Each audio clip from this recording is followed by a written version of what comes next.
कार्य का मात्रक कौन होता है दोस्तों? जूल होता है। कार्य का मात्रक कौन होता है? जूल होता है। ओके।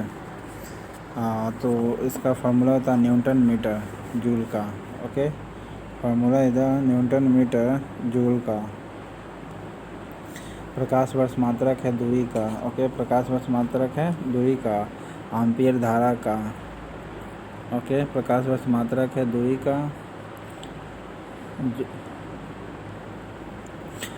कौन सी मात्रा जड़त्व का माप है? द्रव्यमान। ओके, उच्च वेग को मापते हैं किससे? मैक से। उच्च वेग को मापते हैं मैक से, हाईली वेलोसिटी को।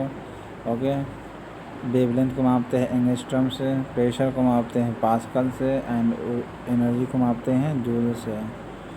सो 1 2 3 is the right answer. Okay, no this is a not 1 2 3। Okay, this is a right. Joule is the unit of work. Okay, A is the 3 answer. Ampere is the unit of the current. B is the 1. Watt is the unit of the विभवांतर. Volt is the unit of the power. So answer is first. सूची 1 सूची 2 को सम्मिलित कीजिए तथा सूचियों को नीचे दिए गए कोड से सही का चयन करना है दोस्तों। इसका एक्सलेशन होता है न्यूटन नहीं बल्कि मीटर प्रति सेकंड स्क्वायर। बल का मात्रक होता है न्यूटन। कार्य का मात्रक होता है जूल। और आवेग का मात्रक होता है न्यूटन सेकेंड। आवेग का मात्रक क्या होता है? Newton second. सो ए का 4 कौन होगा? ए का 4 वाला ऑप्शन होगा दोस्तों। तो ये आंसर है। निम्न में से कौन सा मात्रक क्या नहीं है? इनमें से कौन सा समय का मात्रक नहीं है? तो प्रकाश वर्ष नहीं है, क्योंकि प्रकाश वर्ष है मेजर ऑफ द डिस्टेंस। 1 प्रकाश वर्ष होता है 9.4 इंटू 10⁻15 मीटर।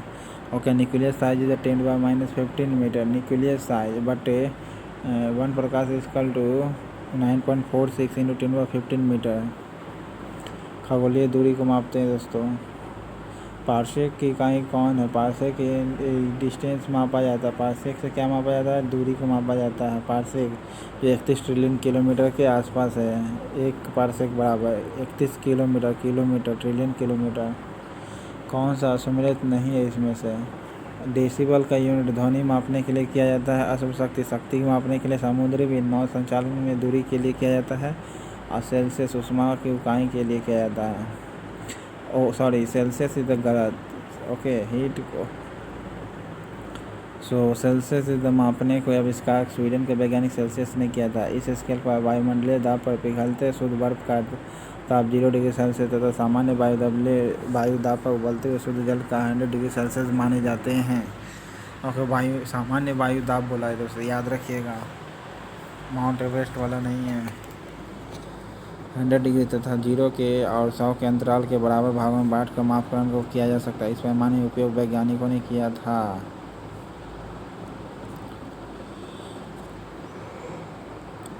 ल्यूमेन किसका इकाई है? ल्यूमेन किसका इकाई है दोस्तों? तो ज्योति फ्लक्स का है, ज्योति फ्लक्स का। जबकि कैंडला किसका है? कैंडला ज्योति तीव्रता का है। और जो ल्यूमेन किसका इकाई है? ल्यूमेन किसका इकाई हो? ज्योति फ्लक्स का। ज्योति फ्लक्स एक ऐसी राशि जो किसी प्रकाश स्रोत के कुल चमक यानी टोटल ब्राइटनेस उत्पन्न करने की क्षमता को, याद करिए, टोटल ब्राइटनेस उत्पन्न करने की क्षमता को व्यक्त करते हैं ज्योति फ्लक्स से। एक स्वेच्छा मात्रक ल्यूमेन से व्यक्त किया जा सकता है। ज्योति फ्लक्स का ऐसा ही मात्रक है। क्यूरी किसकी इकाई है? रेडियो एक्टिव धर्मिता की। क्यूरी किसकी इकाई है दोस्तों? तो रेडियो एक्टिविटी धर्मिता का है। ओके, ताप को केल्विन से मापते हैं, ऊष्मा को जूल से। ओके, कैलोरी से, ऊर्जा को जूल से। तो रेडियो एक्टिविटी यानी रेडियो धर्मिता वह प्रक्रिया है जिसमें एक अस्थिर याद रखिएगा, अस्थिर अपने नाभिक से आयनिक यानी आयोनाइजेशन रेडिएशन छोड़ते रहता है। ऐसे पदार्थ को स्वयं ही ऊर्जा ऐसे निकलते रहती है और विकिरणशील या रेडियोधर्मी कहलाते हैं। ये विकिरण अल्फा बीटा यानी गामा किरणें हो सकती है, इलेक्ट्रॉन के रूप में होती है। ओके, ऐसे पदार्थ जिनकी परमाणुक नाभिक स्थिर नहीं होती है, जो निश्चित मात्रा में आवेशित कणों को छोड़ते रहते हैं। पास्कल इकाई है किसकी? प्रेशर की। ओके, पास्कल इकाई है प्रेशर की। हाइग्रोमीटर नापा जाता है ह्यूमिडिटी से। हाइग्रोमीटर यानी आर्द्रता मापी जाती है हाइग्रोमीटर से।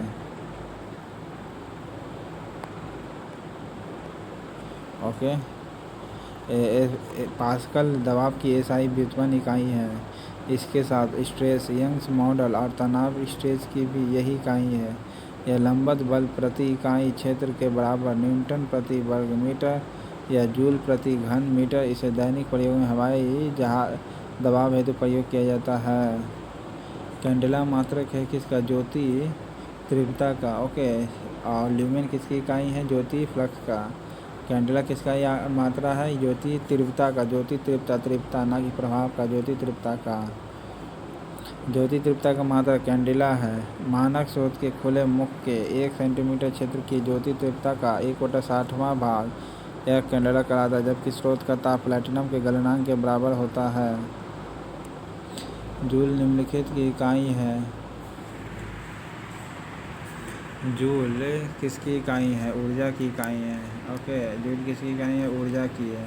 बल का न्यूटन है, प्रेशर पास्कल है, और टेम्परेचर केल्विन है। अंतर्राष्ट्रीय मानक का निर्माण हुआ था 1971 में, ये तो आपको पता है दोस्तों। एसआई का 1 एम्पीयर की विद्युत धारा को 1 ओम के प्रतिरोध से 1 सेकंड तक गुजारने में खर्च हुआ ऊर्जा या किए गए कार्य के बराबर होगा। इस इकाई को भौतिक विज्ञानी जेम्स प्रेस्कॉट ने जूल के नाम से नामित किया था। अंतर्राष्ट्रीय पद्धति का कब शुरुआत हुआ था? 1971 में दोस्तों, याद रखिएगा। अंतर्राष्ट्रीय पद्धति का हर्ट्ज क्या मापा जाता है? हर्ट्ज से मापा जाता है तरंगों की आवृत्ति। ओके, इन तरंगों की आवृत्ति यानी इंटेंसिटी ऑफ वेव को मापा जाता है हर्ट्ज से आवृत्ति मापी जाती है। अंतर्राष्ट्रीय एसआई इकाई है। ओके, इस आधार पर आवर्त प्रति सेकंड या साइकिल प्रति सेकंड या साइकिल प्रति सेकंड सामान्य प्रयोग करते हैं। Hertz, kilo hertz 10⁻³ hertz, mega hertz 10⁻6 hertz होता है, किलो हर्ट्ज 10⁻³ हर्ट्ज होता है, मेगा हर्ट्ज 10⁻6 हर्ट्ज होता है, गीगा हर्ट्ज 10⁻9 हर्ट्ज होता है। ओके, एंड टेराबाइट 10⁻12 हर्ट्ज होता है। विद्युत मात्रा की इकाई कौन होगी? एम्पियर। विद्युत मात्रा की इकाई कौन है? ये एम्पियर होगी। विद्युत आवेश के गति या प्रभाव में होने वाले उसे विद्युत धारा कहते हैं। इसकी एसआई इकाई एम्पियर है। कूलाम प्रति सेकंड की दर से प्रवाहित विद्युत आवेश को 1 एम्पियर धारा कहते हैं। कूलाम प्रति सेकंड की दर से। ओके, कूलाम प्रति सेकंड की दर से प्रवाहित होने वाले आवेश को 1 एम्पियर कहा जाता है। एसआई पद्धति में लेंस की क्षमता को मापते हैं किससे? डायोप्टर से दोस्तों। ओके, डायोप्टर को यूके एंड एस डायोप्टर्स लेंस के प्रकाशीय शक्ति का मात्रक है। प्रकाशीय शक्ति का मात्रक है लेंस का। ओके, किसी लेंस की फोकस दूरी f मीटर हो तो उसकी प्रकाशीय शक्ति 1/f डायोप्टर होगी। ओके, फोकस दूरी f है तो प्रकाशीय शक्ति कितनी होगी? 1/f होगी। उत्तर लेंस के लिए डायोप्टर धनात्मक होता है। उत्तर लेंस के लिए डायोप्टर क्या होता है? धनात्मक होता है। उत्तर लेंस के लिए क्या होता है? डायोप्टर धनात्मक होता है, जबकि आपके उत्तर लेंस के लिए डायोप्टर नेगेटिव होता है। डेसिबल में किसे नापने के लिए प्रयोग किया जाता है? तो वातावरण में ध्वनि को। ओके, डेसिबल बाई डी या कैपिटल बी एक लघुगणक इकाई है जो प्रायः ध्वनि की तीव्रता नापने के लिए प्रयोग की जाती है दोस्तों। एम्पियर नापने की इकाई कौन है? एम्पियर नापने की इकाई कौन है? करंट है। ओके, एम्पियर लघु रूप में एएमपी का शॉर्ट में चिन्ह कैपिटल ए लिखते हैं। धारा या विद्युत आवेश की मात्रा प्रति सेकंड की इकाई है। एम्पियर ऐसा ही मूल इकाई है। इसका नाम विद्युत चुंबकत्व को खोजने वाले वैज्ञानिक आंद्रे मैरी एम्पियर के नाम पर रखा गया है। यंग्स मॉडल इलास्टिसिटी का एसआई यूनिट कितना है? न्यूटन प्रति मीटर स्क्वायर का न्यूटन मीटर प्रति स्क्वायर। यंग्स मॉडल इलास्टिसिटी, जिसे यंग्स मॉडल गुणांक भी कहता है, यंग प्रत्यास्थता गुणांक, जिसे यंग्स मॉडल इलास्टिसिटी का एसआई यूनिट कितना होगा? न्यूटन प्रति मीटर स्क्वायर होगा। ओके, न्यूटन प्रति मीटर स्क्वायर। चूँकि विकृति का कोई मात्रक नहीं होता है, प्रत्यास्थता गुणांक का मात्रक न्यूटन प्रति मीटर स्क्वायर होगा। युग्मों में से किन भौतिक राशियों के समान विमीय सूत्र नहीं है? तो पास देखिए, प्रेशर का पास्कल, बल का न्यूटन और दाब का पास्कल होता है, इसका नहीं होगा। कार्य का जूल तो होता ही है दोस्तों। आवेग संवेदन का तो दिया हुआ है, न्यूटन सेकेंड। भार का एंड बल का दोनों का न्यूटन ही होता है, तो इसका नहीं होगा।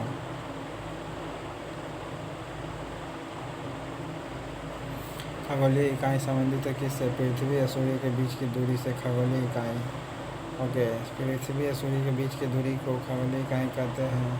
लगभग 150 मिलियन किलोमीटर या 93 मील होता है।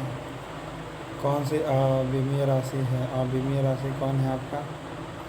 विकृति। विकृति जो है आपका अविमीय राशि है। ओके, विकृति को स्ट्रेन कहते हैं। विकृति यह वस्तु पदार्थ में ऐसा विरूपण है, डिफॉर्मेशन है, प्रदर्शित करती है, लेंथ वायलेंट कर जाता है, इसलिए इसका कोई अविमीय राशि नहीं है, यानी कोई भी यूनिट नहीं होगा विकृति का। यह लंबाई का अनुपात है, अर्थात इसकी कोई इकाई नहीं होती है। कौन सा एक सदिश राशि नहीं है? वेग है, कोणीय वेग है, संवेग भी है, द्रव्यमान आपका मास वेक्टर क्वांटिटी नहीं है। ओके, एंगुलर मोमेंटम है, वेलोसिटी है। ओके,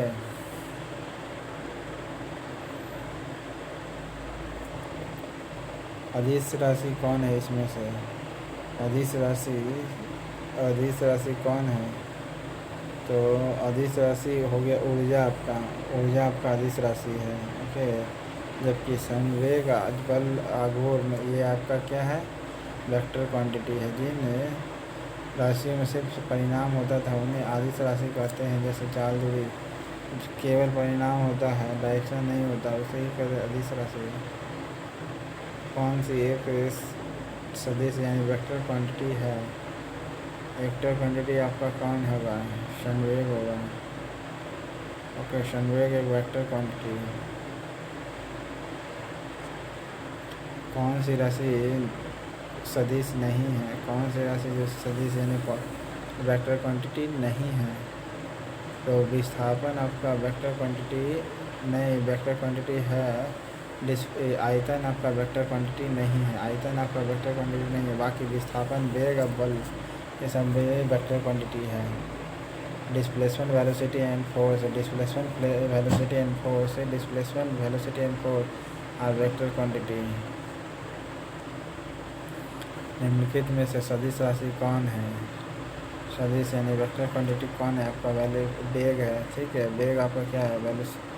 वेक्टर क्वांटिटी है। जिस भौतिक राशि में मात्रा तथा दिशा दोनों निहित होते हैं सदिश राशि कहते हैं। सदिश राशियों के वेग, बल, संवेग इत्यादि होते हैं। निम्नलिखित में कौन सा एक व्युत्पन्न परिभाषा नहीं है? उत्पन्न करने की कोई परिभाषा नहीं है। कौन सा व्युत्पन्न परिभाषा नहीं करता है?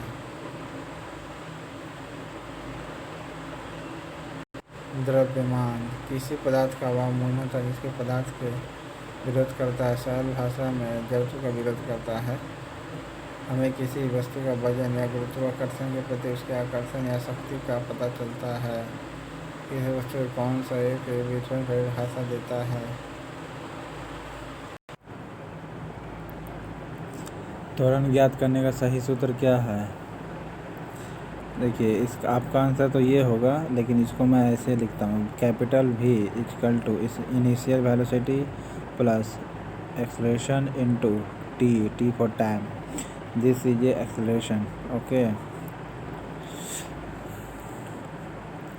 पदार्थ के संवेग और वेग के अनुपात से कौन सी भौतिक राशि प्राप्त होती है? तो द्रव्यमान प्राप्त होता है दोस्तों।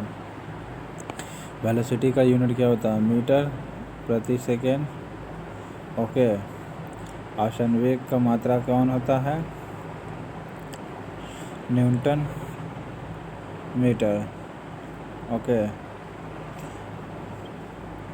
Newton second. So newton equal to क्या होता है, and newton equal to mass kg is into mass. Okay, now so newton kg into m by velocity, okay, mass meter by second, and Newton, this is kg by second, second out, this is a द्रव्यमान। Okay,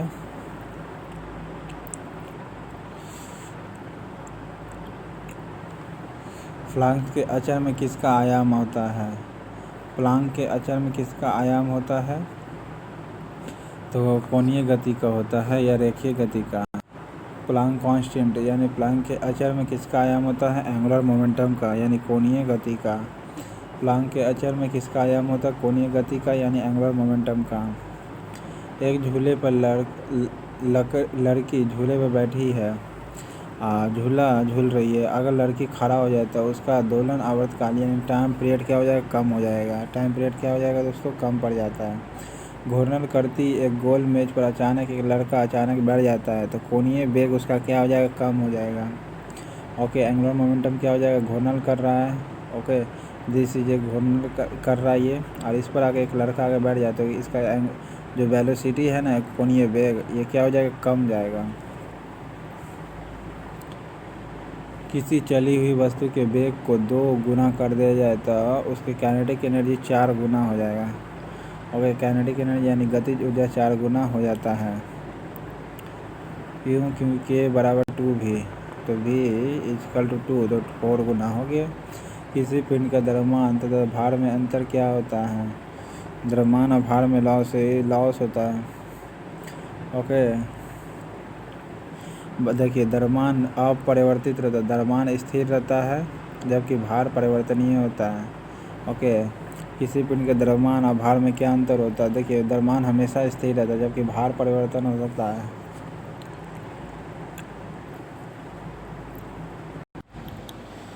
okay, तो mass always constant, weight is a different.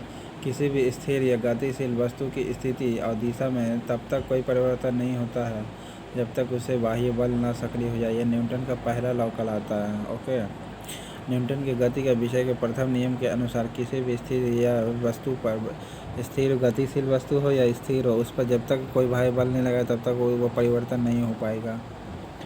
किसी असंतुलित बल द्वारा किसी पिंड में उत्पन्न त्वरण, असंतुलित बल द्वारा किसी पिंड में उत्पन्न त्वरण क्या होगा, बल के अनुक्रमानुपाती होगा। ओके, यानी दोनों इक्वल होगा।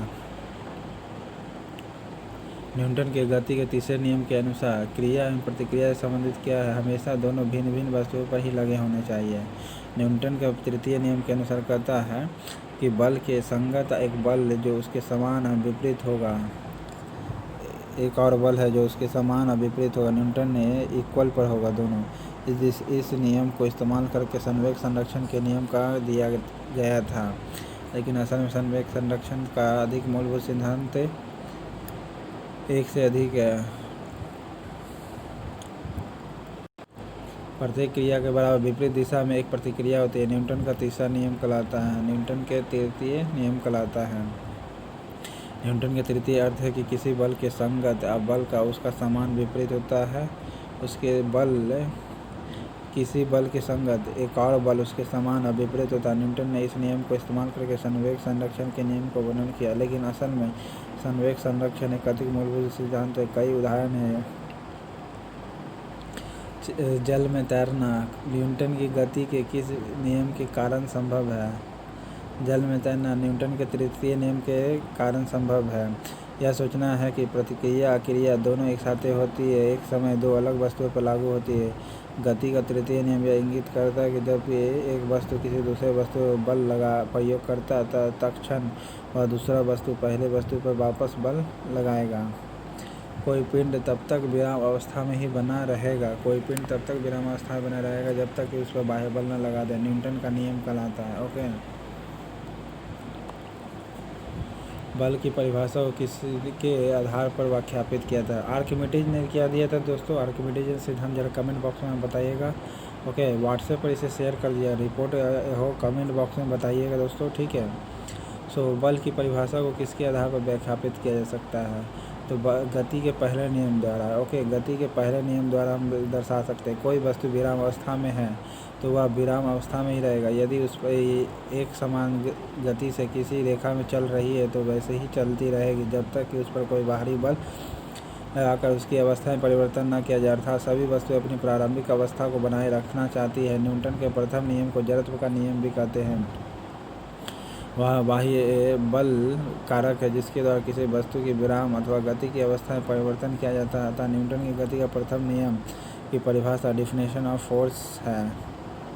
किसी पिंड उस गुणधर्म को क्या कहते हैं जिससे वह सीधी रेखा में विराम या एक समान गति की स्थिति में किसी भी परिवर्तन का विरोध करती है? तो जड़त्व कहलाता है। क्या कहलाता है? जड़त्व कहलाता है। जड़त्व किसी भी पिंड अपनी अवस्था परिवर्तन का विरोध करता है। स्थिर है तो स्थिर रहेगा, गति है तो गतिमान रहेगा। यह सिद्धांत न्यूटन ने दिया था। पहला नियम के अनुसार वस्तु का द्रव्यमान जितना अधिक होगा उसकी अवस्था में परिवर्तन के लिए उतना ही अधिक बल लगाना पड़ेगा, अतः किसी वस्तु का द्रव्यमान उसके जड़त्व के माप पर निर्भर करता है। न्यूटन के पहले नियम में क्या है? जड़त्व का नियम दिया हुआ दोस्तों, ठीक है। कोई वस्तु विराम अवस्था में तो विराम की अवस्था में ही रहेगा यदि वह एक समान गति से, ये बता चुके हैं दोस्तों, ठीक है। आपको गाड़ी खींचता हुआ बल किस बल के कारण आगे बढ़ता है? तो घोड़े द्वारा अपने पैरों से पृथ्वी पर आरोपित बल होता है या पृथ्वी द्वारा घोड़े के पैरों पर आरोपित बल? पृथ्वी द्वारा घोड़े के पैरों पर आरोपित बल होता है। पृथ्वी द्वारा घोड़े पर आरोपित करता है बल। गाड़ी खींचता हुआ घोड़ा किस बल के कारण आगे बढ़ता है? चलती हुई बस जब अचानक ब्रेक लगाती है तो उसमें बैठा हुआ यात्री आगे की दिशा में गिरते हैं किसके कारण? यह न्यूटन के पहले नियम के अनुसार, ठीक है, यानी जड़त्व के नियम के अनुसार। अचानक ब्रेक लगाती है तो बैठे हुए यात्री आगे की दिशा में गिरते हैं, इसको न्यूटन ने पहला नियम द्वारा समझाया था। रॉकेट की कार्यप्रणाली किस सिद्धांत पर आधारित है? न्यूटन के थर्ड लॉ पर। ओके, न्यूटन के थर्ड लॉ पर है। रॉकेट एक प्रकार का वाहक है जिसके उड़ने पर सिद्धांत न्यूटन की गति के तीसरे नियम क्रिया याद होता है, ठीक है। बराबर और विपरीत प्रतिक्रिया पर आधारित है। इसी सिद्धांत पर कार्य करने वाले जेट विमान, अंतरिक्ष यान, प्रक्षेपण पात्र विभिन्न प्रकार के रॉकेटों का उदाहरण है।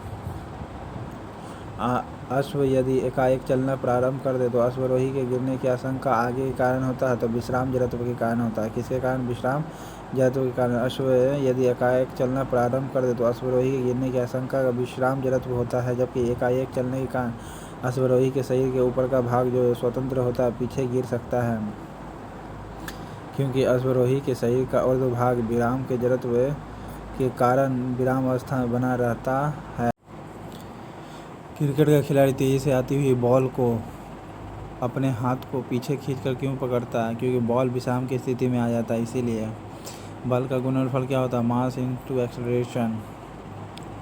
जब कोई वस्तु चंद्रमा पर उतरता है तो उसके शरीर में उपस्थित क्या होता है? भार घट जाता है, लेकिन मात्रा वही रहेगा।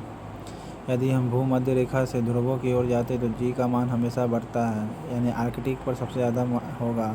अब वेट इक्वल टू क्या होता है? मास ग्रेविटेशनल। ओके, मास ग्रेविटेशनल होता है।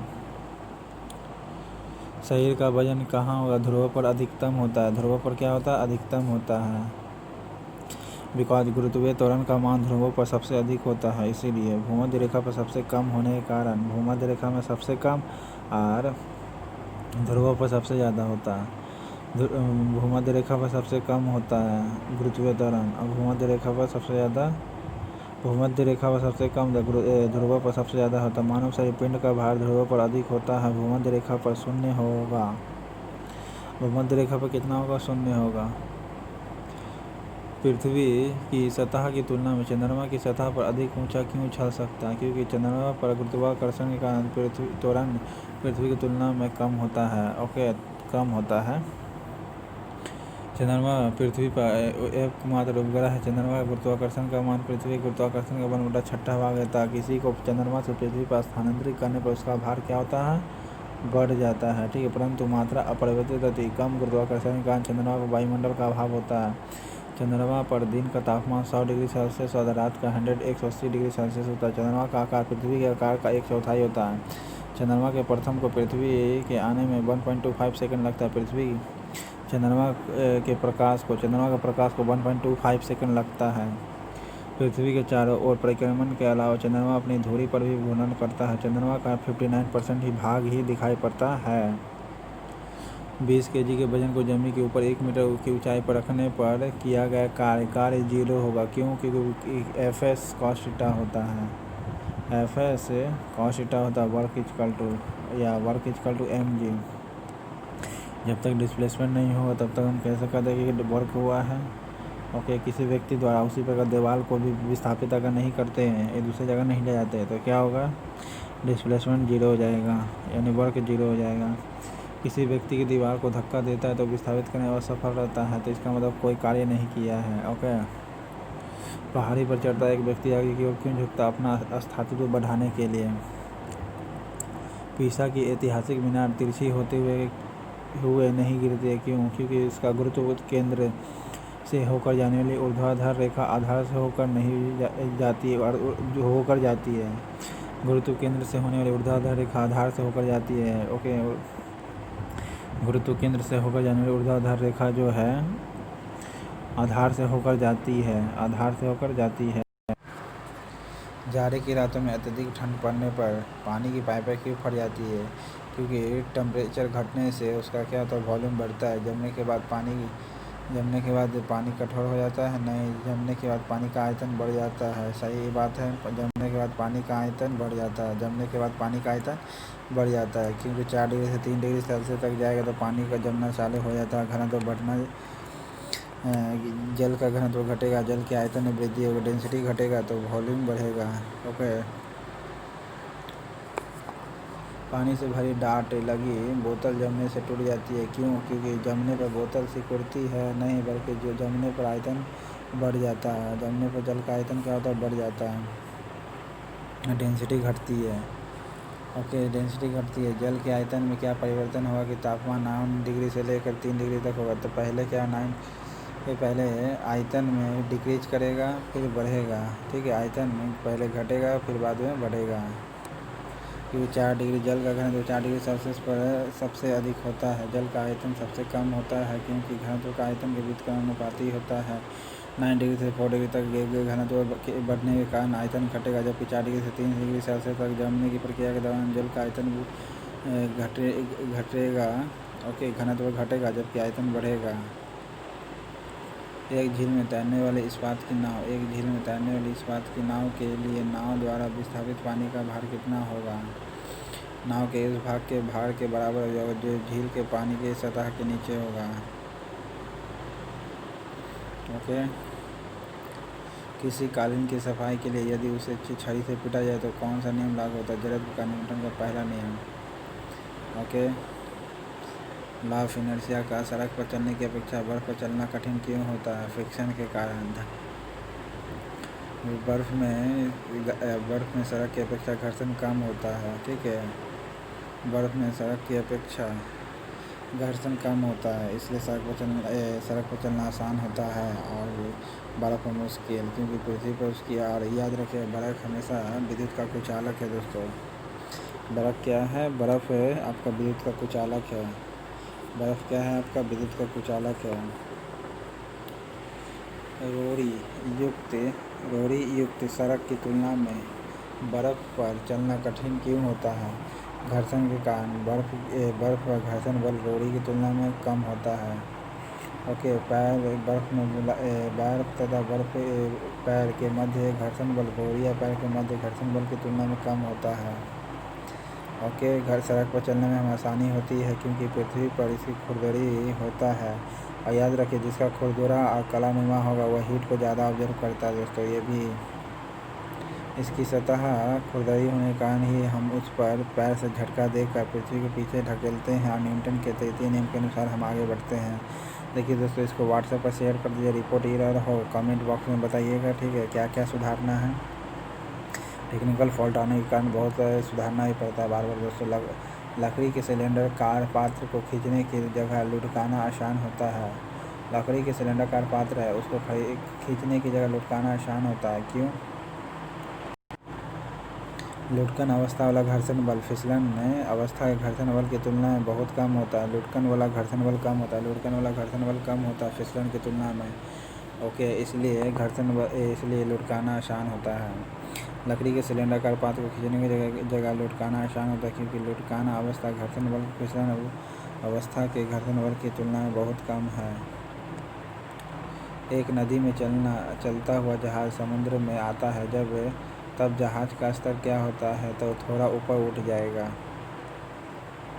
लोहे की कील पारे में क्यों तैरती है? लोहे की कील पारे में क्यों तैरती है? क्योंकि पारे का डेंसिटी हाई होता है जबकि पानी में डूब जाती है। लोहे का डेंसिटी कम होता है। ओके, जबकि लोहे का भार पानी से अधिक होता है। पारा पानी से भारी होता है। या क्यों? क्योंकि देखिए पानी का घनत्व कम होता है इसलिए वह डूब जाता है लोहा, लेकिन पारे का घनत्व अधिक होता है। पानी का घनत्व कम होता है तो पारे का घनत्व अधिक होता है इसलिए वह तैरते रहता है, पानी में डूब जाता है। लोहे का कील जब एक ठोस पिंड को इसको व्हाट्सएप पर शेयर करते रहिएगा दोस्तों, रिपोर्ट और कमेंट बॉक्स में बताइएगा। जब एक ठोस पिंड को पानी में डुबाया जाता है तो उसके भार में ह्रास होता है। यह ह्रास कितना होता है? देखिए कि जब ठोस पिंड को पानी में डुबाया जाता है तो उसके भार में कमी आती है। जितना वो पानी को विस्थापित करेगा उतना विस्थापित पानी भार के बराबर होगा। ओके, विस्थापित पानी भार के बराबर होगा। बर्फ़ पानी में तैरती है परंतु अल्कोहल में डूब जाती है। देखिए बर्फ़ जो होती है पानी में तैरती है क्योंकि बर्फ़ का डेंसिटी कम होता है पानी की तुलना में, परंतु अल्कोहल की तुलना में भारी होता है। ठीक है, इसलिए पानी अल्कोहल की अपेक्षा पारदर्शी नहीं। बर्फ़ पानी से हल्की होती है तथा अल्कोहल से भारी होती है। बर्फ़ पानी से हल्की होती है इसीलिए ऊपर तैरती रहती है, अल्कोहल से भारी होती है। ओके, अल्कोहल का बर्फ़ कम है तो इसलिए बर्फ़ पानी में तैरता है, अल्कोहल में डूब जाता है। सारे तैरने वाले वस्तुओं में यही घनत्व के सिद्धांत का उपयोग होता है। अल्कोहल का बर्फ़ से कम है तो इसलिए बर्फ़ पानी में तैरता है और अल्कोहल में डूब जाता है। स्टील की गोली पारे में क्यों तैरती है? क्योंकि पारे का डेंसिटी हाई होता है।